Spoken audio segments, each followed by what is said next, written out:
बिस्मिल्लाहिर्रहमानिर्रहीम। अस्सलामुअलैकुम dear students.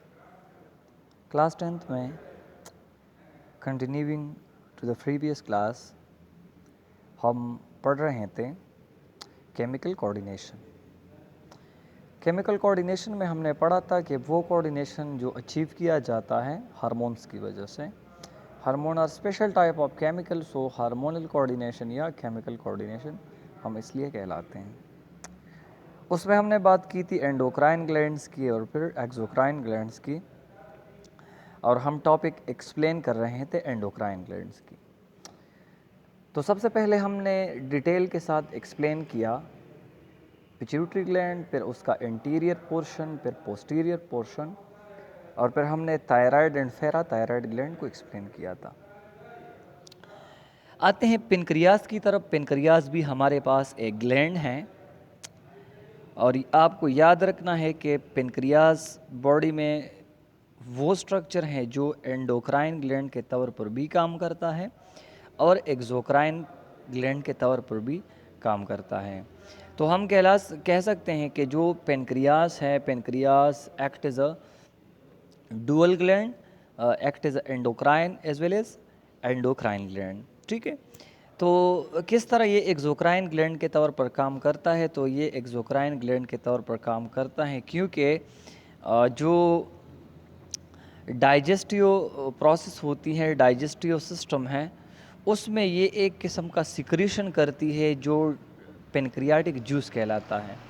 और इस पेनक्रियाटिक जूस में मुख्तलिफ़ किस्म के एंजाइम्स होते हैं जो फूड को डाइजेस्ट करने में मदद देती हैं। तो ये एक फंक्शन है एक्सोक्राइन ग्लैंड का। ठीक है, क्योंकि पेनक्रियास से डायरेक्टली एक डक्ट आता है स्मॉल इंटेस्टाइन के ड्यूडेनम हिस्से में, और वहाँ पर ये क्या करता है, वहाँ से ये वो डायरेक्टली सिक्रीशन करता है। ठीक है, एंडोक्राइन ग्लैंड के तौर पर ये काम करता है और ये दो इम्पॉर्टेंट किस्म के हार्मोन को रिलीज़ करता है। एक हम कहलाते हैं इंसुलिन और दूसरा हार्मोन हम कहलाते हैं ग्लूकागॉन। ठीक है, जो एंडोक्राइन फंक्शन है, ये जो सेल परफॉर्म करते हैं वो आइसोलेट ऑफ लैंगरहैंस सेल्स होते हैं। ठीक है, इसमें फिर 4-5 किस्म के सेल्स हैं, चीप सेल हैं, पेरिटल सेल हैं, तो इसके अलावा 2 और टाइप सेल्स हैं। तो कुछ जो है वो इंसुलिन को सिक्रीट करते हैं, कुछ ग्लूकागॉन को सिक्रीट करते हैं, कुछ पेनक्रियाटिक जूस को सिक्रीट करते हैं, एंजाइम्स वगैरह।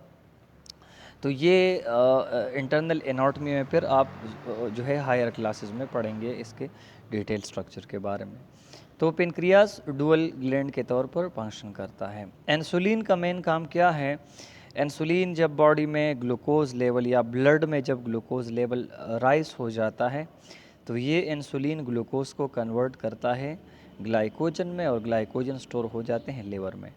फिर जब बॉडी में ब्लड ग्लूकोज लेवल कम हो जाता है, तो वही ग्लाइकोजन बैक कन्वर्ट होते हैं ग्लूकोज में, और यहाँ पर जो एंजाइम हार्मोन यूज़ होता है वो ग्लूकागॉन होता है। तो ये 2 किस्म के हार्मोन पेनक्रियास क्या करते हैं, सिक्रीट करते हैं।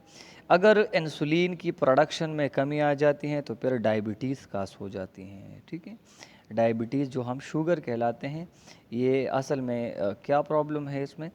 प्रॉब्लम ये है कि जब इंसुलिन प्रोडक्शन कम हो जाती है या स्टॉप हो जाती है तो फिर ब्लड शुगर लेवल इंक्रीज़ हो जाता है, जो कंडीशन हम डायबिटीज़ कहलाते हैं। ठीक है, अच्छा, इसके बाद कंटिन्यूइंग इस प्रीवियस स्लाइड के साथ साथ ग्लूकागॉन का जिस तरह उन्होंने ज़िक्र किया है, तो वो मैंने ऑलरेडी प्रीवियस स्लाइड में शॉर्टली एक्सप्लेन किया। ग्लाइकोजन जब कन्वर्ट होते हैं बे ग्लूकोज में लिवर में और मसल्स में, ग्लूकोज मोस्टली जब स्टोर होते हैं, तो ये with the help of glucagon होता है। ठीक है, जो हमारे पास एक हार्मोन है। ब्लड ग्लूकोज कंसंट्रेशन या बीजीसी टेस्ट जो हम कहलाते हैं, blood glucose concentration test, BGC test. देखिए, the amount of glucose and the blood measure by this test, हम खून में ग्लूकोज का लेवल जो है, ग्लूकोज का कंसंट्रेशन जो है वो बीजीसी टेस्ट से मालूम करते हैं। It is use to diagnose diabetes. Sugar को मालूम करने के लिए हम बीजीसी टेस्ट करते हैं कि आया शुगर लेवल हाई है या शुगर लेवल कम है। ब्लड ग्लूकोज में be measured on a fasting basis, collected after an 8 to 10 hour past। इसी बेस पर भी हम टेस्ट कर सकते हैं, मैयर कर सकते हैं कि जब एक इंसान फास्टिंग में हो, वो कुछ खाए पिए बगैर 8 से 10 घंटे बाद आप बीजीसी करते हैं। Normally any time and after a meal, और जो है randomly any time and after a meal, खाना खाने के बाद भी आप हर वक्त ये कर सकते हैं। The result of some BGC test are given below. यहाँ पर कुछ टेस्ट का रिज़ल्ट उन्होंने मेंशन किया है कि किस तरह हम मालूम करेंगे या हमें मालूम होगा कि ये डायबिटीज़ है या नहीं है। तो यहाँ पर इस टेबल में आप देख सकते हैं blood glucose after 8 to 10 hour past. एक बंदा है वो 8 से 10 घंटों के फास्टिंग पर है, फास्टिंग में है, तो उनका बीजीसी जो ब्लड ग्लूकोज लेवल कंसंट्रेशन है, तो ये कितना होगा तो नॉर्मल होगा, कितना होगा तो एबनॉर्मल होगा, या कम कितने हम कहला सकते हैं, या जो हाई है वो कितना होगा। ठीक है, तो अगर एक बंदा 8 से 10 आवर फास्टिंग में है, आप उनका बीजीसी टेस्ट करते हैं, 70 to 90 मिलीग्राम जब उनके ग्लूकोज आते हैं 100 ml ब्लड में। ठीक है, 100 ml ब्लड में जब 70 to 99 मिलीग्राम ग्लूकोज आते हैं तो ये एक नॉर्मल बंदा होगा। ठीक है, इनका ग्लूकोज लेवल हाई या कम नहीं है। ठीक है, अगर इस तरह होता है, अगर हमारे पास ब्लड ग्लूकोज लेवल जो है वो 100 से 125 में आता है 100 ml ब्लड में, तो ये फ्री डायबिटीज़ हैं। ठीक है, कंप्लीट भी नहीं है और बंदा नॉर्मल भी नहीं है, ट्रांजिशनल स्टेज में है, डायबिटीज़ जो है वो करीब हैं या जो है वो कम है। ठीक है, और लास्ट वन हमारे पास अगर 126 या इससे एबो है 100 ml ब्लड में, तो इस बंदे को डायबिटीज़ होगा। तो आप इस तरह कर सकते हैं कि 8 to 10 आवर पास्ट के बाद आप जब बीजीसी टेस्ट करते हैं तो ये वैल्यू आप कंपेयर करें उसके साथ, तो आप खुद मालूम कर सकते हैं कि बीजीसी नॉर्मल है या नॉर्मल नहीं है। ठीक है, दूसरा हमारे पास है blood glucose level after 2 hour after 75 gram glucose intake. आप खुराक में 75 ग्राम ग्लूकोज इनटेक करते हैं, वो फूड में लेते हैं, उसके 2 घंटे बाद जब आप टेस्ट करते हैं तो आपका जो है लेवल बीजीसी वो कितना होगा। अगर 140 से लेस दिन है, 140 है, 140 मिलीग्राम पर 100 ml ब्लड से अगर वो कम है तो आप नॉर्मल हैं, बीजीसी नॉर्मल है। ठीक है, अगर 140 से लेकर 200 mg फॉर 100 ml ब्लड है तो ये फ्री डायबिटीज़ हैं, और अगर 200 से ज़्यादा है और 200 mg फॉर 100 ml ब्लड तो ये डायबिटीज़ कंफर्म है। ठीक है, तो इस तरह हम बीजीसी टेस्ट करवा के मालूम करते हैं कि ब्लड ग्लूकोज लेवल कंसंट्रेशन जो है या ब्लड ग्लूकोज का वो नॉर्मल है या नहीं है। फोर्थ ग्लैंड हमारे पास यहाँ पर है एड्रीनल ग्लैंड। तो एड्रीनल ग्लैंड लोकेटेड होता है इंसानी गुर्दे के ऊपर, दोनों गुर्दों के ऊपर होते हैं। So mean that we having a pair of adrenal gland. The outer layer of this gland is called the adrenal cortex and the inner layer is the adrenal medulla। इस ग्लैंड का जो बैरूनी आउटर लेयर होता है वो adrenal cortex कहलाता है, और जो इंटरनल लेयर है वो एड्रीनल मेडुला होता है। जिस तरह हमने किडनी के स्ट्रक्चर में या एनाटॉमी में हमने इस पर बात की थी कि एड्रीनल कॉर्टेक्स और मेडुला क्या है। ठीक है, इस तरह इस ग्लैंड के भी 2 हिस्से हैं। Hormones of the adrenal cortex, इसका जो बैरूनी या आउटर लेयर है इससे किस्म के कौन से किस्म के हार्मोन सिक्रीट होते हैं। तो the adrenal cortex work under the action of ECTH from the anterior pituitary gland. जिस तरह हमें मालूम है कि एंटीरियर पिट्यूटरी ग्लैंड से एक हार्मोन सिक्रीट होता है ECTH, एड्रीनो कॉर्टिकोट्रोपिक हार्मोन। ठीक है, तो ये हार्मोन क्या करता है, जब एड्रीनो कॉर्टिकोट्रोपिक हार्मोन सिक्रीशन करती है तो तब एड्रीनल कॉर्टेक्स से सिक्रीशन होगा या ये स्टॉप होगा। मीन दैट के ये एड्रीनल कॉर्टेक्स वाला जो हिस्सा है इससे जो हार्मोन सिक्रीट होते हैं ये काम करते हैं under the control of anterior pituitary gland. ये एंटीरियर पिट्यूटरी ग्लैंड के अंडर काम करते हैं। कौन से हार्मोन के अंडर काम करते हैं? ECTH के, एड्रीनो कॉर्टिकोट्रोपिक हार्मोन के अंडर काम करती है। ठीक है, it secrete many steroid hormone collectively known as corticosteroid. ये वैरायटी ऑफ हार्मोन सिक्रीट करते हैं, स्टीराइड हार्मोन होते हैं, और वो कलेक्टिवली कार्टिकोस्टेरॉइड कहलाते हैं। ठीक है, these hormone control the metabolism of mineral and glucose. Glucose और मिनरल का मेटाबॉलिज्म कंट्रोल करना इस कार्टिकोस्टेरॉइड्स हार्मोन का काम है। ठीक है, इसके बाद जो एड्रीनल ग्लैंड का मेडुला सेक्शन है, एड्रीनल मेडुला, तो इनसे कौन से हार्मोन सिक्रीट होते हैं? The adrenal medulla produce two types hormones which is known as adrenaline and nor adrenaline. ठीक है, these hormone also called epinephrine और norepinephrine respectively. Adrenaline noradrenaline भी कहलाते हैं, एफिनेफ्रिन नॉर एफिनेफ्रिन भी कहलाते हैं। ठीक है, adrenaline and nor adrenaline hormones, these hormones are secreted and stressful situation. ये इमरजेंसी हार्मोन भी कहलाते हैं।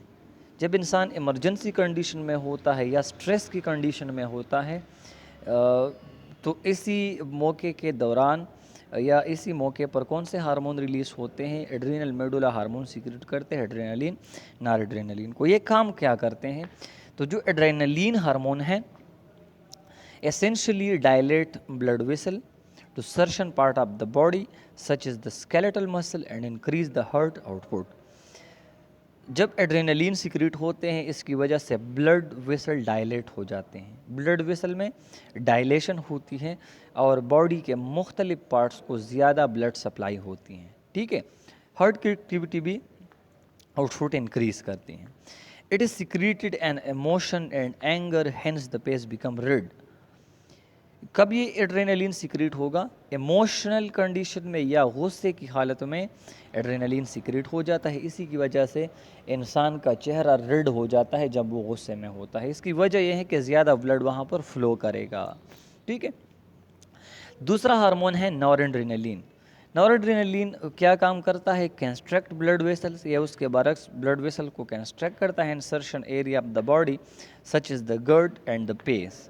This is why in fear the pace become pale or white and a person feels hollow in the gut। नॉरएड्रेनलिन वो hormone है जिसकी वजह से blood vessel तंग हो जाते हैं, डायमीटर में कम हो जाते हैं। ठीक है, तो जब ये इस तरह होता है तो बॉडी के मुख्तलिफ हिस्सों में ब्लड सप्लाई कम की जाती है, जिस तरह गट में जो विजरल आर्गन होते हैं लाइक इंटेस्टाइन है, इस तरह लिवर है या अदर पार्ट्स जो है इंटरनली गट आर्गन जो हैं। इसके अलावा इंसानी पेस जो है वहाँ पर भी ब्लड की सप्लाई कम की जाती है। तो जिस तरह आपको ऑलरेडी मालूम होगा कि फेयर के कंडीशन में, खौफ के कंडीशन में, डर के कंडीशन में इंसान का चेहरा येलो या वाइट हो जाता है। ठीक है, तो इसकी वजह यह है कि this is because of the secretion of noradrenaline hormone, जिसकी वजह से ब्लड वेसल कंस्ट्रक्ट हुए और गट में इसके अलावा पेस तक ब्लड की सप्लाई कम हुई। ठीक है, तो ये दो हार्मोन्स थे एड्रीनल ग्लैंड्स के। ठीक है, इसके बाद हमारे पास फिफ्थ वन जो हार्मोन सिक्रीट होते हैं एक स्ट्रक्चर से, वही स्ट्रक्चर कहलाता है gonads. So what is gonads? Gonads are the reproductive organ which produce gametes. इंसानी जिस्म में या लिविंग ऑर्गेनिजम्स में, मोस्टली हायर एनिमल्स में, वो स्ट्रक्चर, वो ऑर्गन जिससे गैमेट्स प्रोड्यूस होते हैं। So what is gametes? Gametes are special type of cell having the ability to produce new offspring.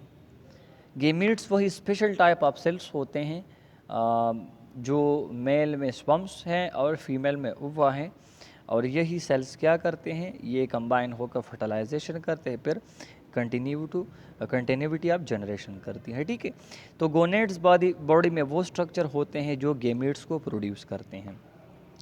Mail में जो गोनेड्स होते हैं वो टेस्टिस कहलाते हैं और फीमेल में जो गोनेड्स होती हैं वो ओवरी कहलाते हैं। ठीक है, इस मोस्टली जो गोनेड्स हैं फीमेल में जो ओवरी कहलाते हैं, उनका एक काम तो है सिक्रीशन ऑफ एग या सिक्रीशन ऑफ ओवा, जो ओवा वहाँ से सिक्रीट होती हैं। मेल में जो टेस्टिस हैं उनका सबसे बुनियादी फंक्शन ये है कि प्रोडक्शन ऑफ स्पर्म, वो स्पर्म सेल को प्रोड्यूस करते हैं। पर सिक्रीशन ऑफ स्पर्म के अलावा या फीमेल में सिक्रीशन या प्रोडक्शन आप ओवा या इक के अलावा ये गोनेट्स हार्मोनल फंक्शन भी करते हैं, मीन दैट के ये कुछ हार्मोन्स भी रिलीज़ करते हैं, हार्मोन भी सिक्रीट करती हैं, ठीक है। तो यहाँ पर आप देख सकते हैं कि फीमेल के बॉडी में जो ओवरी होते हैं, ओवरी से एक हार्मोन रिलीज़ होता है और वही हार्मोन कहलाता है एस्ट्रोजीन हार्मोन। क्या है कहलाता है? एस्ट्रोजीन हार्मोन कहलाता है। तो ये वो हार्मोन है जो फीमेल में सेकेंडरी सेक्सुअल कैरेक्टरिस्टिक को ले आते हैं, या जिसकी वजह से फीमेल बॉडी में सेकेंडरी सेक्सुअल कैरेक्टरिस्टिक या सेकेंडरी सेक्सुअल कैरेक्टर्स अफेयर हो जाते हैं, ठीक है। फॉर एग्ज़ाम्पल जो है वो हिप जो है, हिप एरिया का बढ़ना, इसके अलावा ब्रेस्ट डेवलपमेंट होना, इसके अलावा जो आर्म फिट में हेयर्स आना कुछ मकदार तक, तो ये तमाम जो है वो सेकेंडरी सेक्सुअल कैरेक्टरिस्टिक हैं जो आते हैं एस्ट्रोजीन हार्मोन की वजह से। तो अगर फीमेल बॉडी में प्रोडक्शन ऑफ एस्ट्रोजीन कम है तो वही फीमेल जो हैं वो सेकेंडरी सेक्सुअल कैरेक्टरिस्टिक उसमें अफेयर नहीं होंगी, चाहे उसकी उम्र 20, 25 या 30 साल हो, ठीक है, एज पर डिपेंड नहीं करता। सेकेंडरी सेक्सुअल कैरेक्टर्स लाने के लिए ये हार्मोन ज़रूरी होता है फीमेल के बॉडी में, एस्ट्रोजीन हार्मोन, ठीक है। तो जब तक एस्ट्रोजीन इस तरह नॉर्मल सिक्रेट नहीं होता तो सेकेंडरी सेक्सुअल कैरेक्टरिस्टिक अफेयर नहीं होंगे। यहाँ पर एक चीज़ और डिफ्रेंशिएट करते हैं, एक होते हैं प्राइमरी सेक्सुअल कैरेक्टरिस्टिक, दूसरा होता है सेकेंडरी सेक्सुअल कैरेक्टरिस्टिक। तो प्राइमरी सेक्सुअल कैरेक्टर्स वो होते हैं जब एक बच्चा, एक बेबी पैदा हो जाता है तो वो उसमें उसी टाइम ही मौजूद होते हैं। मिसाल के तौर पर जब बेबी डिलीवरी का वो उसका डिलीवरी हो जाती हैं, तो जब बेबी पैदा हो जाता है तो उसी टाइम हम आइडेंटिफाई करते हैं कि ये मेल हैं या फीमेल हैं। So we can identify an baby with their primary sexual characters. ये तो उनके प्राइमरी सेक्सुअल कैरेक्टरिस्टिक हैं जो पैदाइश के साथ ही उसके बॉडी में मौजूद होते हैं। पर सेकेंडरी सेक्सुअल कैरेक्टरिस्टिक वो होते हैं जो लेटर लाइफ में फिर डेवलप होते हैं। जिस तरह जो बुलोगत आती हैं तो जो बॉडी में उसके साथ चेंजेस आते हैं, basically these are called secondary sexual characteristic, ठीक है। सो ऊरी से फीमेल में दूसरा जो हार्मोन सिक्रेट होता है वो प्रोजेस्टेरॉन कहलाता है। क्या कहलाता है? प्रोजेस्टेरॉन कहलाता है। और ये वो हार्मोन हैं जो फीमेल में स्टेट ऑफ प्रेगनेंसी को मेंटेन रखते हैं। क्या करते हैं? स्टेट ऑफ प्रेगनेंसी को मेंटेन रखते हैं, ठीक है। तो अगर इस प्रोजेस्टेरॉन हार्मोन के सिक्रेशन में प्रॉब्लम है तो फिर एक फीमेल प्रेगनेंसी को मेंटेन नहीं कर सकती, ठीक है। तो ये दो इम्पॉर्टेंट हार्मोन्स हैं। इसके अलावा जो मेल में टेस्टिस होते हैं, इनके जो गोनेड्स हैं, वहाँ से कौन से हार्मोन रिलीज़ होते हैं? तो सबसे पहले जो इम्पोर्टेंट हार्मोन वहाँ से रिलीज़ होता है, प्रोड्यूस होता है टेस्टिस में, वो होता है हार्मोन टेस्टोस्टेरोन। तो हार्मोन टेस्टोस्टेरोन वो हार्मोन है जो मेल में सेकेंडरी सेक्सुअल कैरेक्टरिस्टिक लाते हैं, ठीक है। मेल सेकेंडरी सेक्सुअल कैरेक्टरिस्टिक कौन सा हार्मोन ले आते हैं? टेस्टोस्टेरोन ले आता है। जिस तरह इंसानी पेस पर हेयर का आना, साउंड का जो है वो सेकंड होना, आर्म पिट में हेयर आना, इस तरह जो और मुख्तलिफ चेंजेस होते हैं बॉडी में, ठीक है। तो ये तमाम अकट होते हैं ड्यू टू सिक्रीशन या प्रोडक्शन ऑफ टेस्टोस्टेरोन। तो अगर एक मेल में टेस्टोस्टेरोन हार्मोन कम सिक्रीट होते हैं या ये बिल्कुल सिक्रीट नहीं होती तो वो मेल कभी सेक्सुअल मैच्योर नहीं होगा, मीन दैट कि उसमें सेकेंडरी सेक्सुअल कैरेक्टरिस्टिक नहीं आएंगे। अगर इसका प्रोडक्शन कम है तो उसी मेल में सेकेंडरी सेक्सुअल कैरेक्टरिस्टिक का अफेयर वो ज़्यादा एज लेगा, मीन दैट के 17, 18, 20 में तकरीबन वो फिर सेकेंडरी सेक्सुअल कैरेक्टर्स उसके अफेयर होते हैं।